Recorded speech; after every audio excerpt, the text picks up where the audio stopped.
Good morning, all of you.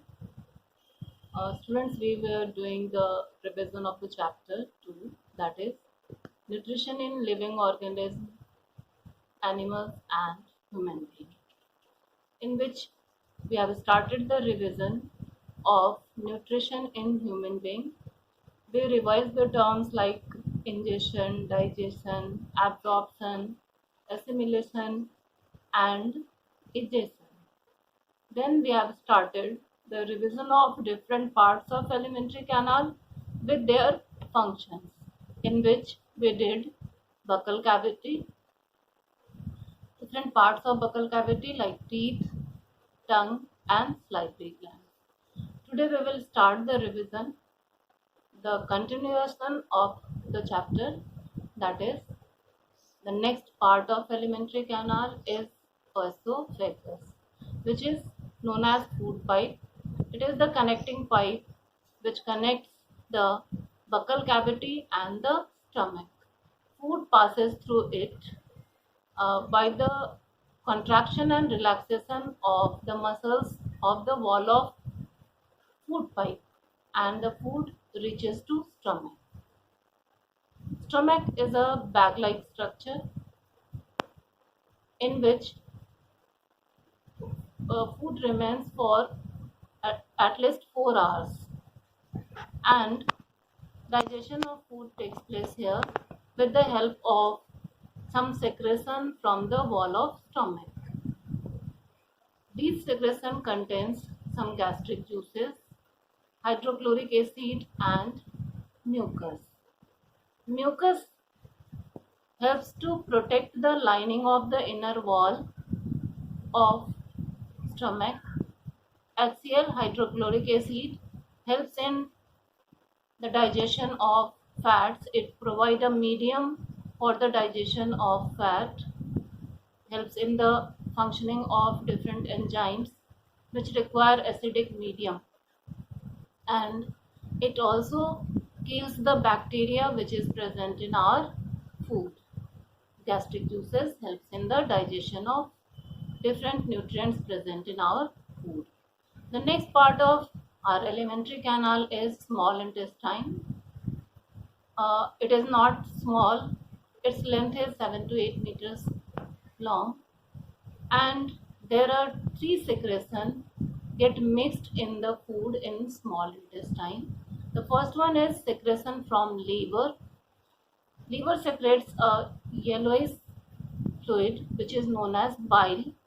The bile get collected in a sac, finger-like structure, which is known as gallbladder, and bile helps in the digestion of fats. Next secretion is secretion from pancreas. Pancreas secretes some pancreatic juice which helps in the digestion of carbohydrates, fats, and proteins. Next is intestinal juice. Small intestine, the wall of small intestine also secretes some juices which help in the digestion of carbohydrates, proteins, and fats. Digestion is completed in small intestine, and carbohydrate, proteins, and fats can get converted into other substances, other simpler substances. Carbohydrate get converted into glucose, simple sugar. Proteins get converted into amino acids, and fats in fatty acid and glycerol. As you know that in small intestine, digestion and absorption both takes place. Digestion got completed in the small intestine, and then absorption starts. The wall of small intestine helps in absorption of food. There are a large number of finger-like projections which are known as villi, which helps to increase the surface area for absorption. Students, the picture which is on your screen, this is the part of small intestine in which villi are shown. The function of these villi are to increase the surface area for absorption of digested food. There are blood vessels present in these villi, which through which digested absorb food, get mixed in the blood, and then transported to all other parts of the body and get utilized there. In this way, digestion and absorption of food takes place. Then the next part of our alimentary canal is large intestine. The function of large intestine is to absorb extra water from the undigested food, and then this undigested food get collected in rectum, and through anus it get eliminated from our body. So it is the complete process of digestion in human being, which starts from mouth and ends at anus. Mainly digestion completed in small intestine, digestion and absorption. Extra water get absorbed in large intestine, and then the waste get collected in rectum and eliminated through anus. Now students, the next topic which we have to revise is the digestion in ruminants. At first, what are ruminants? The plant eating animals, the herbivores, they are ruminants. And now I'm going to discuss about the digestion in ruminants. In the picture that is shown on your screen, it is the digestive system of ruminants, in which there are 4 chambers. The largest chamber is known as rumen, and these are the chambers of the digestive system of ruminants. The first one is rumen. This is the largest chamber. Then the second chamber, which is known as omasum, and third chamber abomasum, and the last fourth chamber, which is between small intestine and large intestine. This is known as cecum. Now digestion in ruminants. First, ruminants swallow the food quickly, and the food gets stored in rumen. There are some bacteria present in rumen, some microorganisms present in rumen, which helps in partial digestion of the plant material, so the cellulose of plant material. Then this partially digested food, which is known as curd,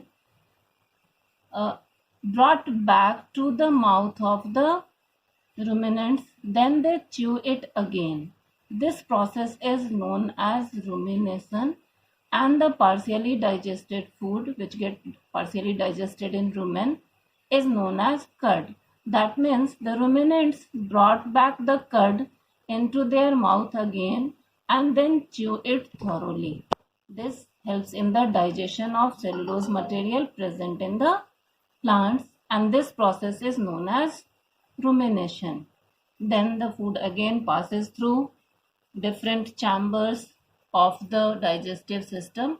It reaches to cecum, which is a bag-like structure present between small intestine and large intestine. And again there are some bacteria present in cecum, which helps in the digestion of cellulose particle of plants, and then the digestion completed, and in this way the digestion in ruminants takes place. One interesting thing is there, due to the presence of bacteria in the digestive system of ruminants, they can digest the cellulose particle of the plant material. If that bacteria will be present in our digestive system also, then we can also digest the cellulose fiber of plants. But these bacteria are not present in our digestive system, so we cannot digest the cellulose, and that helps in the bowel movement, and that is known as the roughage. Okay students, this is the complete nutrition in ruminants. Now the last topic of the chapter is nutrition in amoeba, single celled animal. Now I'm going to show you the nutrition, how nutrition takes place in amoeba. Students, amoeba is a unicellular organism and it constantly changes its shape. It lives in the ponds, lakes and moist soil, and there are some projections which are known as pseudopodia, false feet, which helps the amoeba in trapping the food and also in movement. Amoeba feeds on small microscopic organisms like bacteria and algae. When amoeba comes in contact with food particles, these are the food particles, and when amoeba comes in contact with the food particles, the pseudopodia comes out and trap the food. Amoeba has cell membrane and that cell membrane diffuses. These two parts come together and the cell membrane get diffused and food enters into the food vacuole where the food get digested into the food vacuole, and after digestion and utilization of food in the in the growth and development of the organism, the product which is formed get expelled out from the body of amoeba. This is the undigested food which is in the food vacuole and it get expelled from the cell of amoeba, and in this way the nutrition in amoeba takes place. Once in contact with the food particles, pseudopodia trap the food and the membrane of the pseudopodia get fused and food enters into the vacuoles where it gets digested, and after digestion the food is absorbed and utilized by the cell, and the undigested food which is in the food vacuole get expelled from the body by the process of digestion. So students, in this way we have completed the revision of the chapter. We did the nutrition in human beings, in ruminant and in amoeba also. So that's all for today. Thank you. Have a nice day.